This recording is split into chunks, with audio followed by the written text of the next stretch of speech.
Welcome to the Business Spotlight series. I'm Rich Wainwright, business coach, trainer, and speaker. And I'm delighted today to be shining a spotlight on Jack Carey from 48.1. Welcome to the series, Jack. Thanks for having me, Rich. Fantastic. Well, let's get going. Tell us about your business. So we're a creative agency based in Shoreditch in London. We do a number of things. We kind of like to describe our work as creative that's rooted in brand and built for a digital world. Okay. So that means on one end, we do a lot of brand identity work that is building brands from the ground up through to rebrands and brand refreshes and repositioning work. And on the other end, we do a lot of digital work as well. So we do website builds, website design, app development. So we work on both ends of the spectrum. What connects the two is from a brand side of things, we will always build brands with a digital world in mind, through the digital lens. Yep. And from the web side of things, we will always do it with brand at the heart of it. So that's really where our passion was at the very beginning of the business, was brand work and the importance of brand when it comes to a brand's positioning, the way it talks, the way it looks. Our work is always housed in brand, in the world of brand, but viewed through the lens of digital. Oh, what's your role in the business? How long has the business been going, and what's your role in it? And perhaps, Jack, how's your role evolved over those years? Yeah, so it's evolved a lot. I mean, there's 15 people in total in the business. So, but it started with 5 people, 5 directors. It was a mix of friends, family. So I am one of the creative directors. We've got my brother, who is another one of the creative directors. We have one of his good mates back at uni, who's another creative director. So that's the third creative director of the business. And we have Simon, who's the MD. We also had one of the founders who's now departed. He led the strategic side of the business. So we had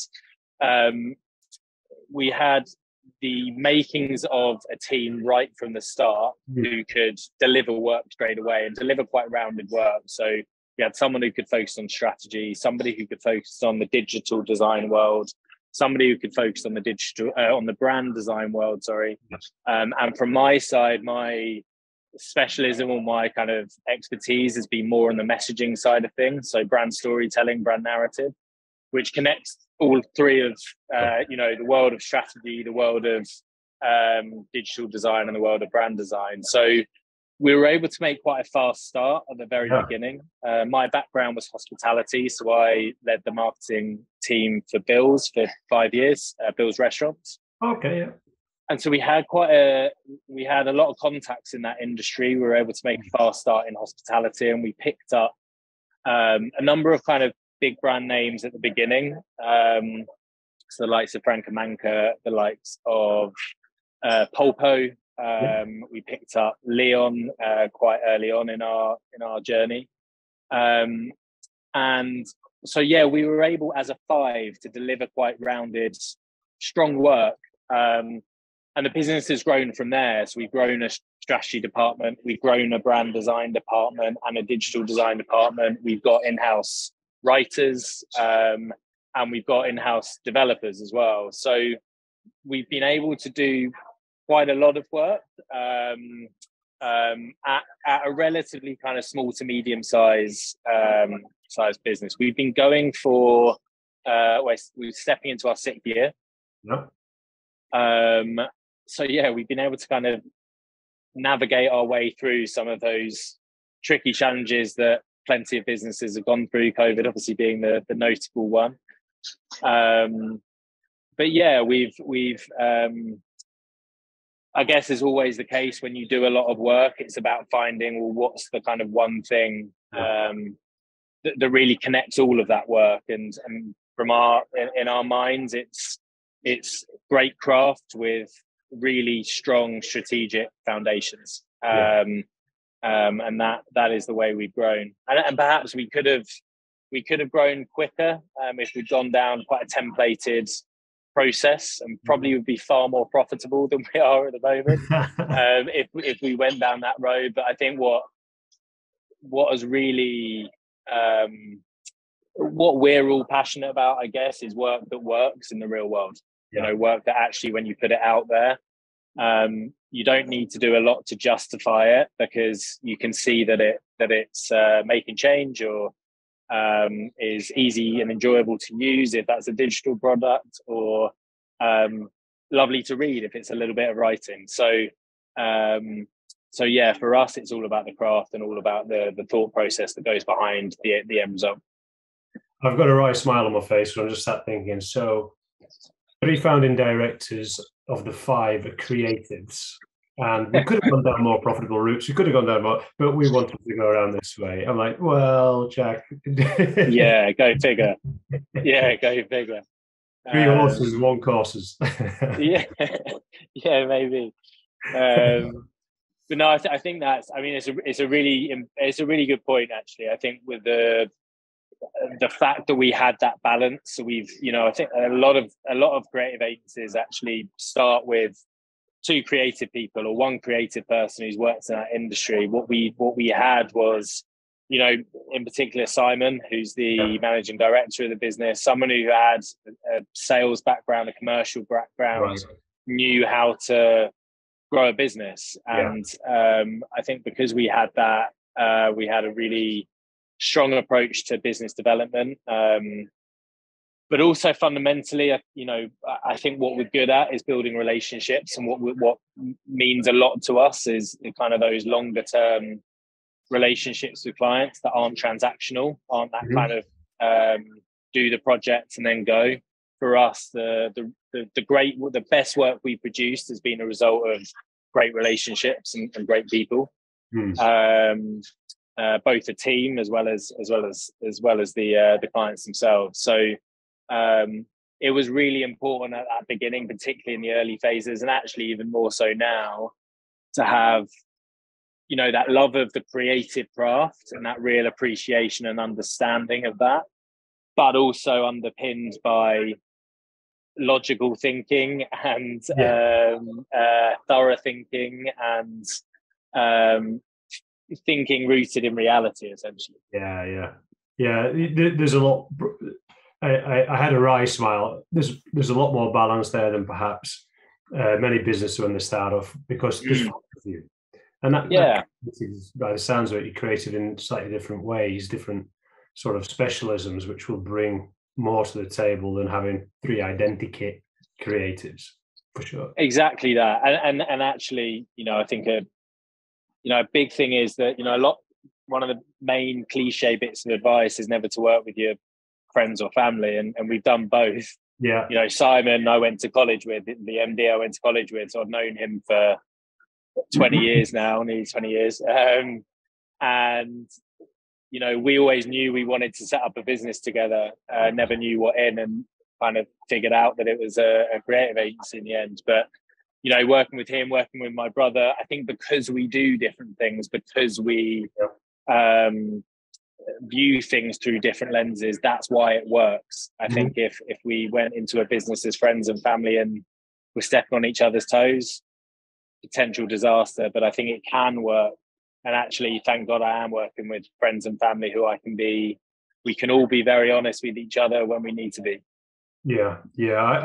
I think I could probably run a separate business spotlight series for family businesses. I've coached quite a few over the years, 3rd and 4th generation, down to just 1st and 2nd generation. So lots of fun there to be had, for sure. Yeah. So you touched there a little bit, Jack, on your secret sauce, so to speak, what you're really good at.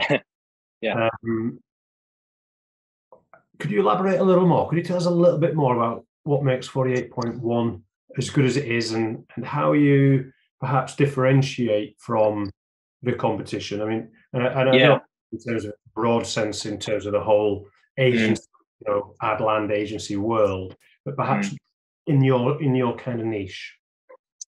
Yeah, I think a big, and we've just recently actually gone through a bit of a rebrand process ourselves, and so that forced us to kind of put a bit of a spotlight on exactly that. Who are we? Why are we different? What makes people stick around for longer? And turn those kind of, like I say, those transactional jobs into longer term relationships. I think what it's kind of really come down to is we believe in the power of debate and conversation. Now, I think we live in a world that has turned quite divisive or quite binary in people's thinking. You're either that or you're that. You're either on the left, you're on the right. And we believe in actually open debate, open conversation, and that being the route to great ideas, to great thinking, to the kind of thinking that really moves things along, that really creates work that changes things, right? That's the business that we're in, is to not just design something that looks good, it's to design something that transforms something or moves something in a certain way. And yeah, during that rebrand process, we kind of came up with a line that was the creative agency for brands willing to question everything. And we liked it, and we thought, yeah, something really interesting in that. And actually, it was Simon who said there's one word that isn't right there, and it's brands. Yeah. And we switched that to people. And the reason we switched that to people is really that's what's defined our best work. Is the kinds of relationships that we develop that mean that both sides of the fence are willing to really challenge each other. Yeah. And so that's become a really big part of our process. We used to, in the very early days of our agency, we used to go down this really typical agency process of, you give us the brief, we will we'll go away and work on that for 3 months, and then we'll come back and we'll present to you the idea, right? That's the typical agency way of working. You work behind closed doors. What we've built into the process, in every single process, regardless of what the end result is, if it's a digital product, if it's a packaging product, if it's a campaign, if it's a brand identity, whatever that is, it has to be collaborative at every stage. Now that means more workshops. It means open discovery sessions. It means going and working in the client's environment. It means interviewing stakeholders from all levels. And it means bringing them in and adding stages to the process. Again, probably not the most profitable way of doing it, but in terms of getting to the end result that works for the client, and an end result that feels like theirs as much as it does the agencies, if not more theirs than the agencies, because ultimately they have to, have it at the end of it. For us, that's become critical, and that has become a bit of a differentiator for us, is that we don't do the big agency reveal. We guide them along the way, and we bring them into it, and their ideas and their thinking is just as important as ours. What we're great at is great design, great strategic thinking, great writing, great web development, right? That's our specialism in terms of a hard skill. But really, we're not going to know their business anywhere near as well as them. They live it and breathe it every single day. So for us, it's immersion. It's real immersion into their business and their way of working, and where they want to be at the end of it. I think it's a hard thing to put down on paper, because you kind of have to live that process to kind of get it or believe it. But we really believe in a process that kind of creates a safe enough space for people to be able to express their opinion, and for people to be able to say, no, I disagree with that. And actually, in a lot of businesses, and a lot of businesses I've worked in, that space doesn't exist. And so you end up with an idea that is like everybody else's, because you've gone down the tried and tested path. Yeah, the word that was just kind of like a evolutionary marketing. It's an evolutionary approach. It's almost like the brief is the embryo, the little caterpillar, and then you bring it to life, to this beautiful butterfly through the course. Mr. Metaphor today, crikey. No, I think that's a great way of putting it, because I think what we really believe in is challenging that brief. You know, one thing we've always said is being loyal to the problem, not the solution. Now, we might get a brief in that says you need to develop a website. Now, our first question would be, why a website? Now, what's the problem that we're trying to solve? And I think because and this is again a real kind of a thing that's maybe unique to us, particularly at an agency our size. You know, it's not unique to us if you think about those bigger, more global agencies that have teams of 150, 200 people. But for an agency of our size, we can do a number of things. You know, we can create motion work, we can create a brand identity, we can write some copy for a menu, whatever that may be. But what we'll do because of that is really try and understand what the problem is, and then challenge that brief and say, well, is it a website, or actually is it, you know, actually do we need to really look at the fundamentals of the brand? Because if the website isn't going to communicate the things you need it to communicate, well, it's not going to do the job. It's not going to do the job of, you know, raising spend per head, or you know, driving new audiences, because we don't quite know what that audience is or how they want to be spoken to. So for us, it's really defining that problem first and being loyal to that, not necessarily the output as such. A couple of things that I love there. I'm just going to repeat them or reflect on them just for our viewers there. Being loyal to the problem, not to the solution. Really, really powerful. And you mentioned about challenging. I do a lot of that in my coaching, obviously. I will say early on in a relationship with a client is, I'm going to be comfortable being your unreasonable friend. You tell us if there's a little bit of food in your teeth or some toilet roll stuck to your shoe or whatever. It's important for business owners to have that around them, particularly if they're working in a partnership alone. I'm sure you've got quite a few of it with brothers and close friends around you to be unreasonable friends in the growth of your business as well. Yeah, exactly that. And look, and actually the clients that we've maintained those relationships with, and that are friends, you know, we see them as friends because it's developed that way, because there's that honesty that you can have with them. And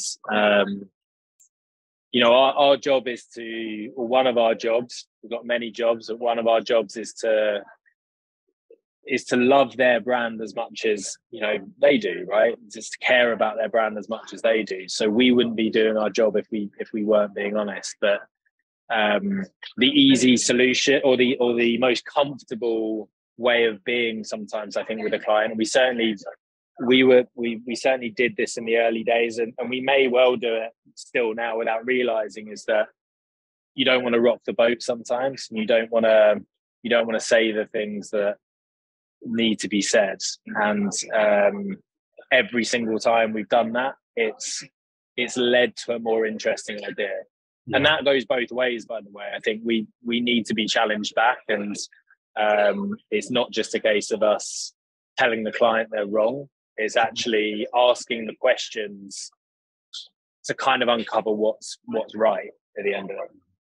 Yeah, within the action coaching world, something that I was taught back in 2008, an acronym N.I.C.E. You know, don't be nice. Being nice is not good for business. I mean, the acronym is nothing inside cares enough to actually say what needs to be said. So caring to say what needs to be said, and I love that approach.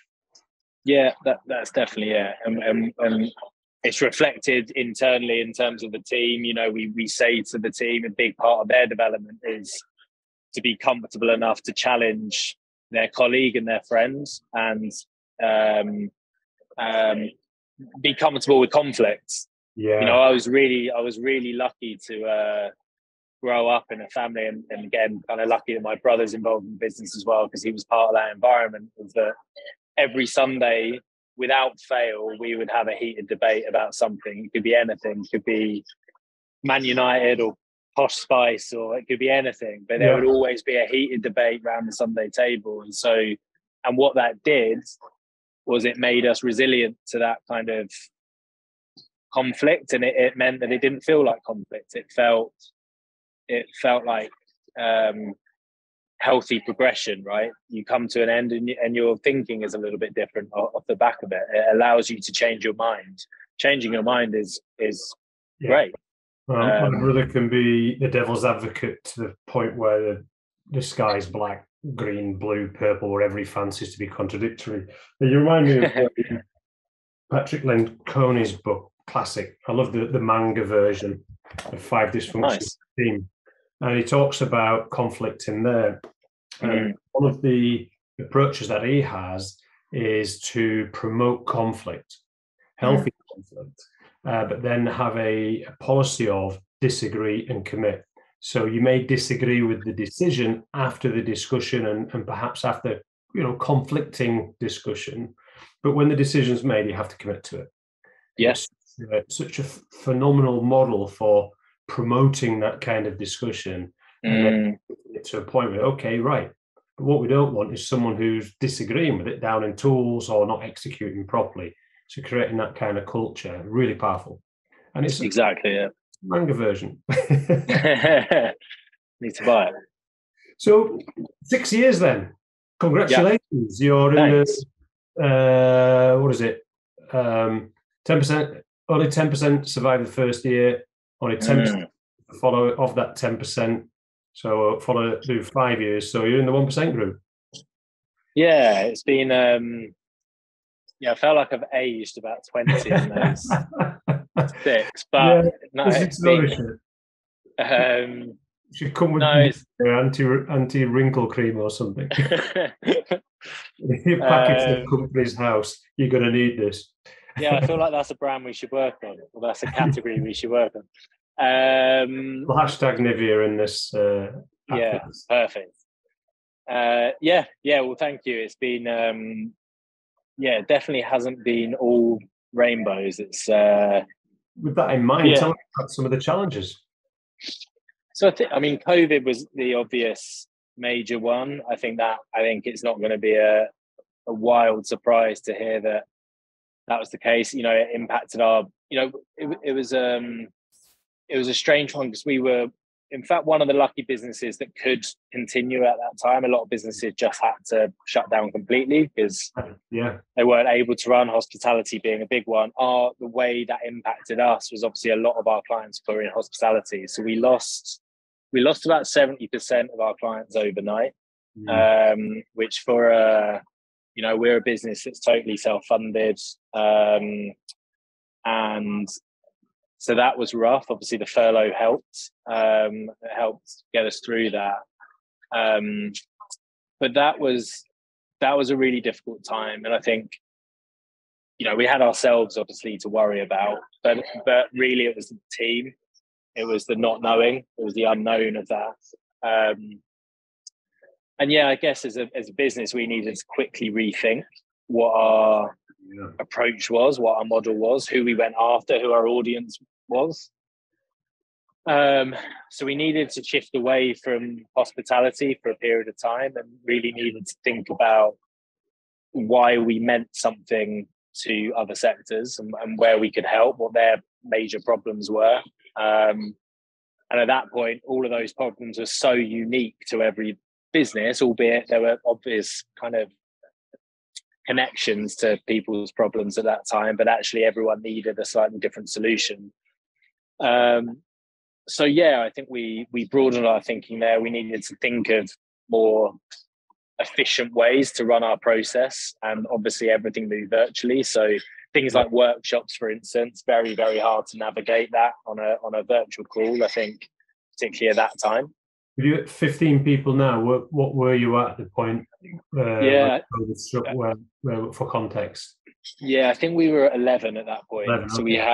we had a few designers, we had a developer. So 11 including the 5 of you, so it's 16 exactly. 5 directors. Exactly that. Yeah. So yeah, look, I mean, we were lucky in the sense we could carry on working, and if there was work there, we also had a couple of our biggest client at the time what were able to carry on. They had enough, backing behind them to look beyond COVID, however long COVID was going to last. So that helped us. Like that we were very lucky in that sense. I think the biggest challenge we had was almost post COVID. Yeah. And it was we lost 3 team members in quite quick succession, and really value team members. It was the first time actually as a business we'd lost people. You know, our retention at that point was very good. It still is. But one left, and then because they were all very close, I think that, you know, one leads to another team member thinking, oh, well, is there? And that was, you know, that's a natural thing that happens. And, you know, they all left to fantastic agencies and steps up in the on the ladder for them, which was great. But I think a big reason, one of the reasons I think they wanted to move, was that we found it really hard to rebuild that culture initially. What we had previous to COVID was really fantastic culture, you know, team night, you know, the kind of the usual things of. From the Shoreditch. Yeah, exactly. You know, a lot of Shoreditch. You know, it's had land. There's a lot. Exactly. Yeah, there's a lot going on in terms of the obvious things of kind of nights out, but obviously the cultural, creative hub, that area was brilliant. The office itself was really important.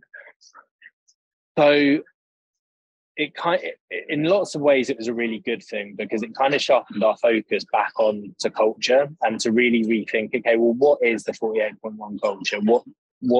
What is it beyond going out? What is it beyond that really means that this is a special place to work?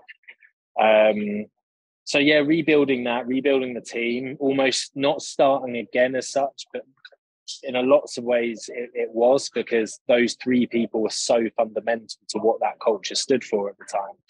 We needed to rethink that. So we needed to hire the right kind of characters. You know, and I think that's a big thing for us, is that it's not just a hard talent we're hiring. We're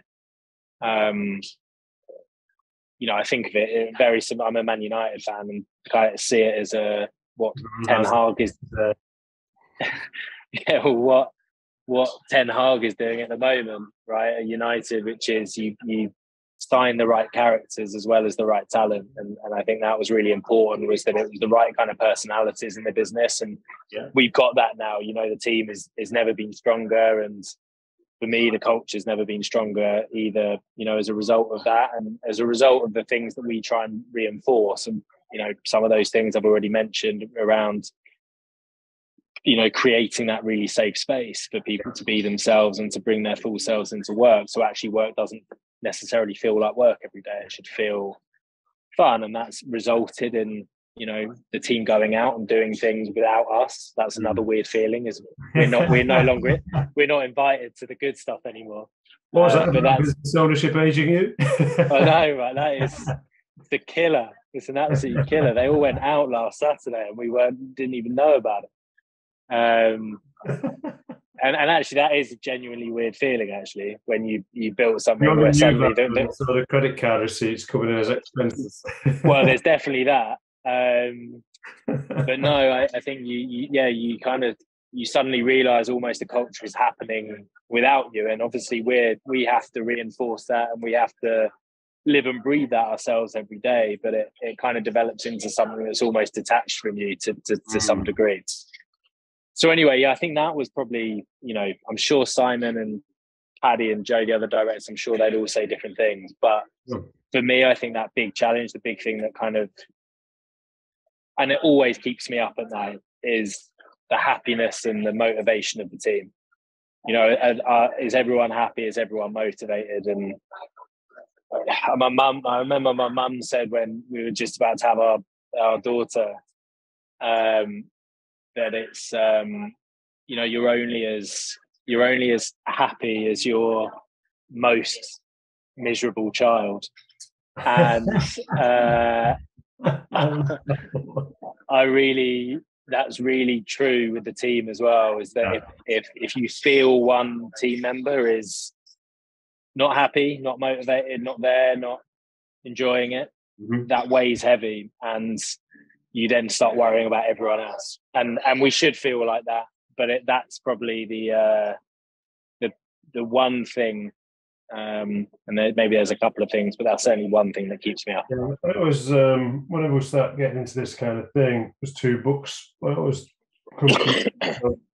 Zappos were bought by Amazon for about $5 billion in cash, and kind of left standalone. So this guy Tony Hsieh, fortunately passed away fairly recently, but he wrote this book, and I was trying to search for what is happiness. And I wasn't too happy with the OED description of it.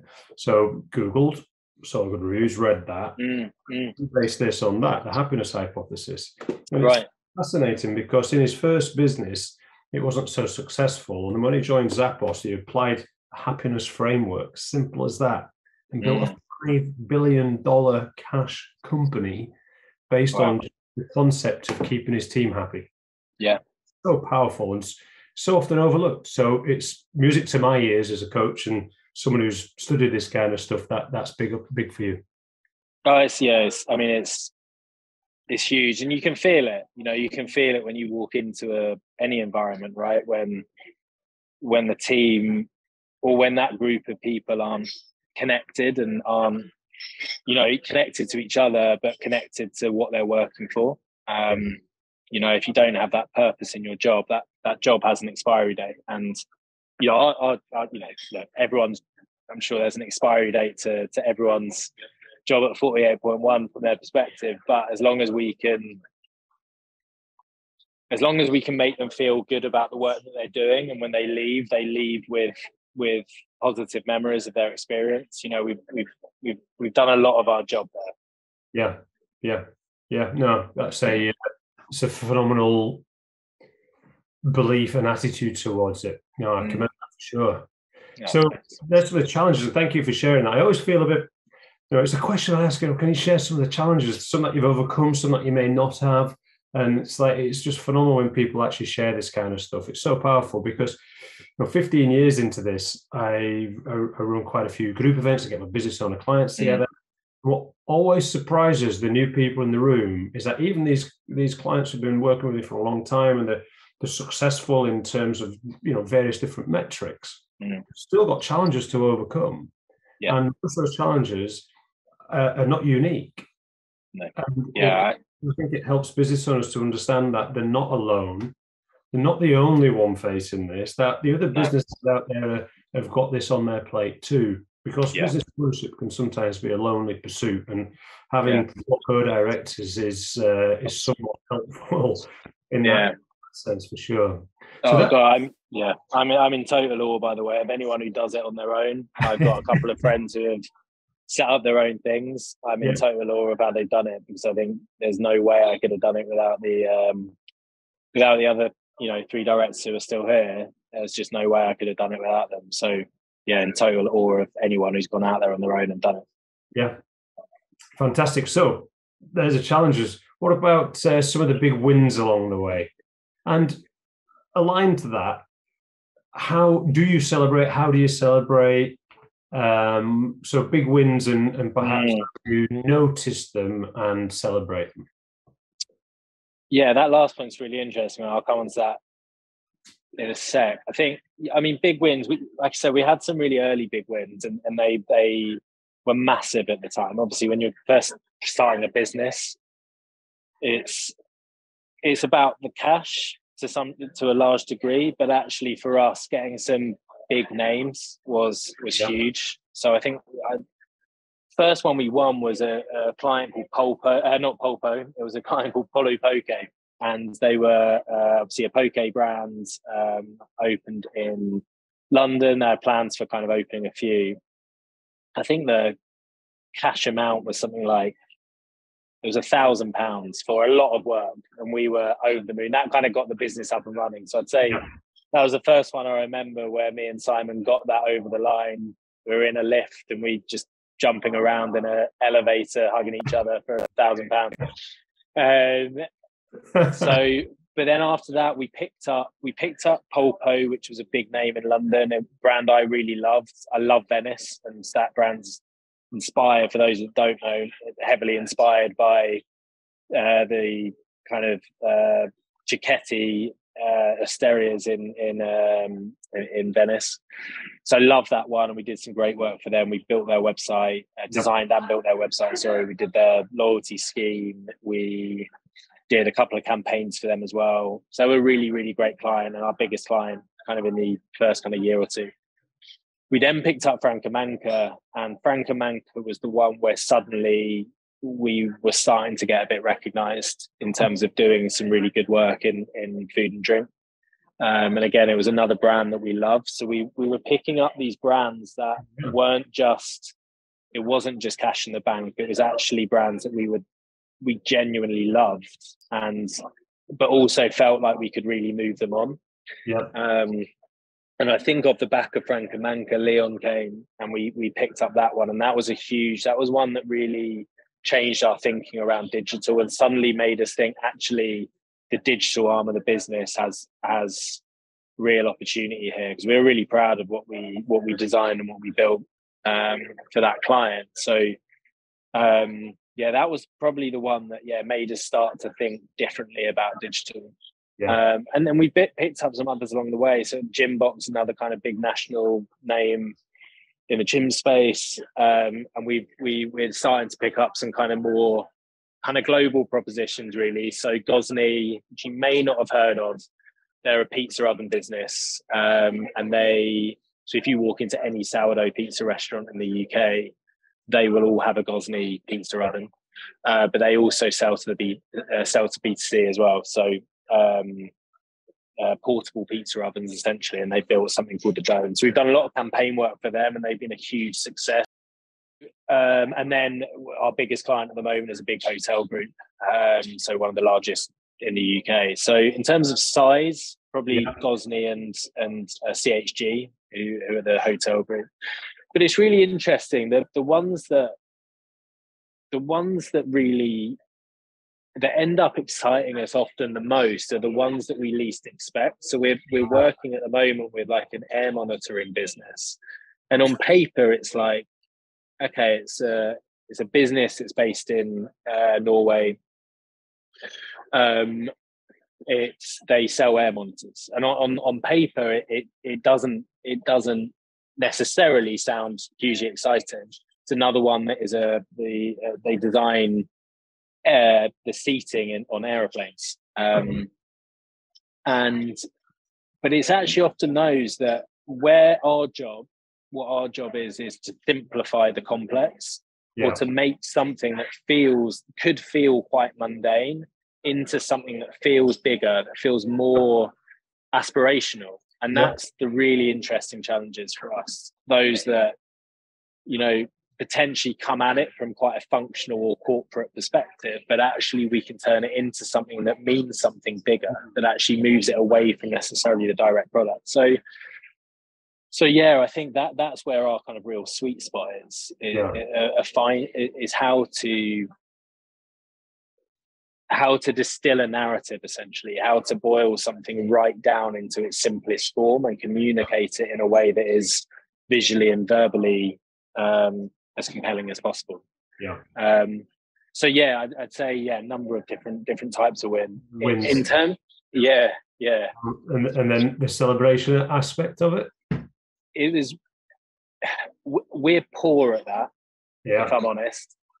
So in the early days, we were brilliant at it, and we'd always get a bottle of what's called Valdo, which is quite cheap sparkling wine, very cheap sparkling wine. And so every win, we'd always We'd always got a bottle of Valdo, pop it, and without a doubt, regardless of value, we'd always do it, and we'd always make a big celebration.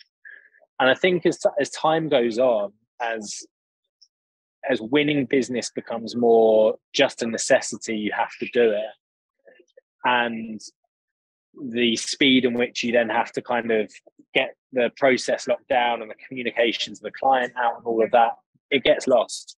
Yeah. And we reflect on that. Jonathan refers to it as it getting normalized. And that's exactly it. It's normalized. That's exactly it.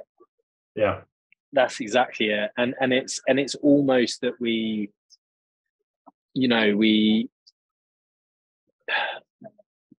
and even the big ones, sorry. I mean, even it actually doesn't matter about size. Yeah. You know, it's we just don't do it.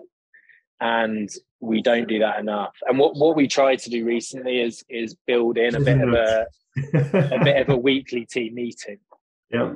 Now, which is to bring everybody up to speed with where we are with new clients, or where we are, where any new clients we've won or lost, to try and build that back in, to say, we've won this is amazing. We're gonna get this moving now. These people are going to be on the project. We've started to do that now, and it does make a difference. It really does make a difference. I think for the team to know they've either played a part in winning that job, or they're going to be on that job, or that they can see where that, even if it's a very small initial job, where that job might lead to. Yeah. And I think that sense of collaborative celebration is really, really, really important, because when I go back to that thing of how do you make sure your team is motivated and happy at all times, a part of that is about bringing them along on the ride with you and making them feel part of those wins. So we need to get much, much better at that, because we do get that buzz as directors and as founders of the business, who ultimately are responsible for keeping the lights on. Yeah. We do get that buzz internally when we win those jobs, and we'll all sack each other going, amazing, that's great, as directors. But we probably don't do that enough with the team. So we need to get better at that. But the small steps that we've made, we've already started to see a difference in terms of how the team are responding to those. There's a gentle nudge for you. Yeah, thanks. No, it's needed. Yeah, I laugh because famously within the businesses that I've worked with, this particular company normalized winning so much that I said, look, if you don't go out and celebrate, I'm going to go out and celebrate for you and send you an invoice. Yeah, exactly. Don't do that. I should leave that on the table for everyone. Yeah. All right. So if you could go back 6 years to the beginning then, Jack, what would you do differently if you could start again? I honestly, and I know maybe a lot of people say this, honestly, there really wouldn't be. And I'll give you a reason why. I think the most enjoyable aspect of my work is that I'm kind of learning every day. And I think probably the most enjoyable aspect of everyone's. There have been hundreds, thousands of mistakes that we've made, no doubt about it. And we continue to, and I probably made 10 today that I'm not aware of, but I will become aware of. But there's a lot, I think, to be said about following your intuition, learning from your intuition. And I think what we've always seen is that the fuck ups have kind of led us down a more interesting path as a result. They've opened up new opportunities that we would never have even thought of. If I said, if someone gave me the option of, and this is purely because obviously the horrors of it, you would change it. But in terms of purely the business, how it's changed our business, COVID has changed our business for the better. There is no doubt about it. And that at the time felt like it was going to end our business, but it's turned our business around, and it's changed the way we run a process, change the way we manage the team. It's made us trust the team more, because we had to trust that the team would crack on with their work when we're not looking over them in the office. Yep. And so I think it was a big learning for us that those kind of twists in your journey, or those kind of unexpected kind of turns that often are the result of a mistake or something you've done wrong, can actually often lead to a new way of thinking, a different course. So there's nothing I'd change. Mm-hmm. There's maybe a few things that you're like, well, I would do that differently now based on the learnings I've made, but I wouldn't go back and change it, if that makes sense. Because that's kind of why we're here. And, I think we're lucky to be a group of people who are able to reflect on things without kind of feeling like it's criticizing ourselves internally, Yeah, no, I get that. I remember back in sort of March, April 2020, the media were going on about these are unprecedented times. I got a bit fed up with that towards the end of April, and I shot a video saying these are not unprecedented times. Usually every 8 years. What's different about the impact of COVID was just the precipitative event that created a threat to business. But industry-wise, we had the GFC. There's been various recessions, every about 8 years. And there's been big disruptions in markets. The dot-com bubble. We've had kind of Uber into the taxis. We've had into hotels. There's always some massive impact. Regular. I agree. It's not unprecedented. The businesses that survive are the ones who are willing and able to change, to adapt. It's exactly that. That doesn't come when we're in a rising economy. I completely agree. So interesting observation. Okay, so after a brief interlude there, you might notice the chop. We've just plugged in a battery to we're charging there, and probably a reflection of the fact that we're chatting for so long. We're getting right into God, it's been an hour. Well, it's fantastic. So we just got to the bit where we were talking about if you could start again, what would you do differently? And there's some amazing learnings there about, as bad as it was, it precipitated a change in our business thinking, which has put us into a better place than we would have been. So that's about where you were. So what about where you're going? What are some of the opportunities that are ahead of you, or some of the challenges ahead of you? What do you foresee in the near to mid future then, Jack? So I think the two are kind of connected, in the sense that I think the opportunity, I mean, I guess as we just said, right, the kind of opportunities come from those challenges to some degree. So, we're obviously just stepping into we're in a recession officially. And I think we're aware, budgets are going to be cut, opportunities are going to be fewer, the market's going to be more competitive. Yeah. But I think for us, all of those are kind of a requirement for us to improve and to sharpen up. And, clients are going to be more demanding, and that's a good thing.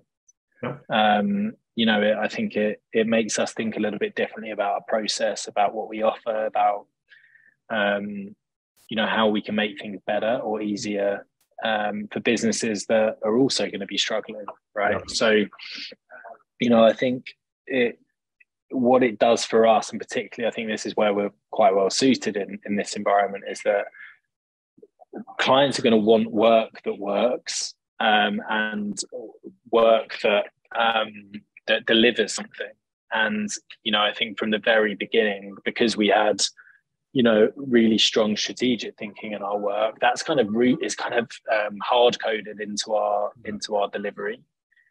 And so, as a business, we're just going to need to listen harder. We're going to need to really try and understand what our clients need and respond accordingly to that. Yeah. I think, like I say, I think that's where we're well based as an agency, or well set as an agency. Is that's our culture, really. That's kind of fundamentally what we do. So yeah, I think the opportunity comes from the challenge, and I think we've never been. We've gone through quite a few things now. Not just COVID, but we've had a director exit, and we've had to navigate through that, and that was operational upheaval, and financial implications to that, and but there have been a number of other things that we've had to navigate, and I think, to your point, I think what we've had to do in all of those situations is being quite open to change, and not fear change, but see it as a bit of an opportunity to reset and we're a creative agency, so the idea of a bit of a blank canvas is quite exciting. Yeah.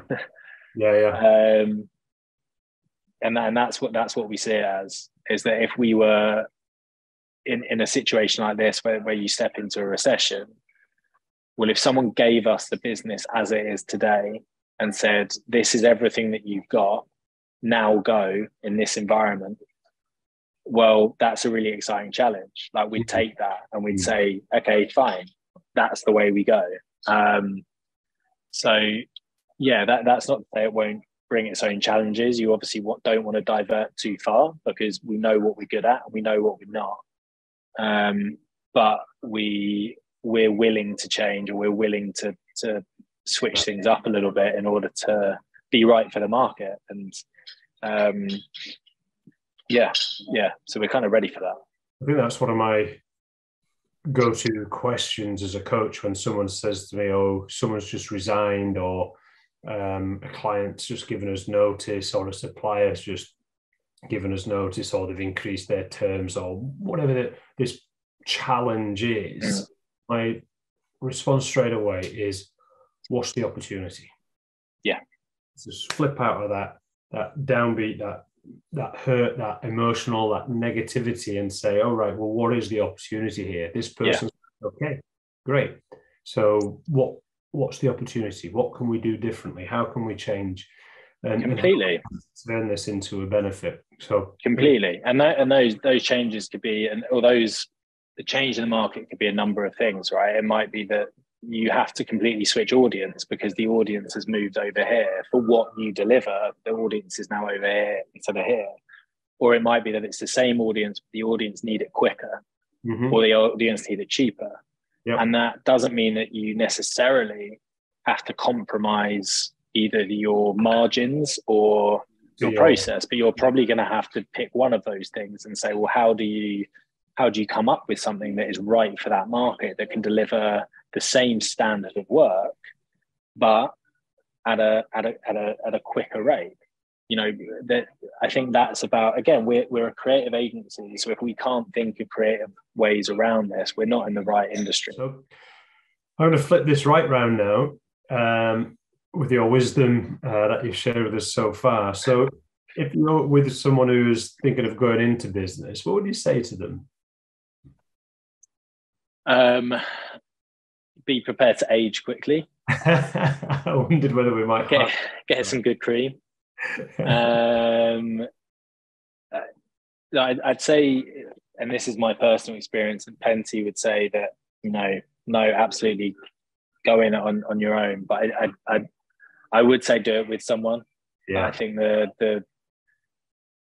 we've been able to make a fast start quickly because we were able to deliver the work and really deliver proper work at the beginning. But more than that, I think it's having people. It can be quite lonely if you haven't got those people around you that can keep you going during the shit times. Yeah. And also kind of keep you kind of lifted during the good times as well, and people to celebrate with. And it's probably just as much that, actually. It's I can't really imagine what it's like to kind of have that big win and in the very early days, and then come back in and have nobody to celebrate with. It must be really really low, probably more lonely than actually being alone in the challenging times. But Yeah, I think that, um, and I mean, the other thing that's, and this is going to sound like you teed me up to say this, and I promise everybody it's not. But I I was actually, I actually think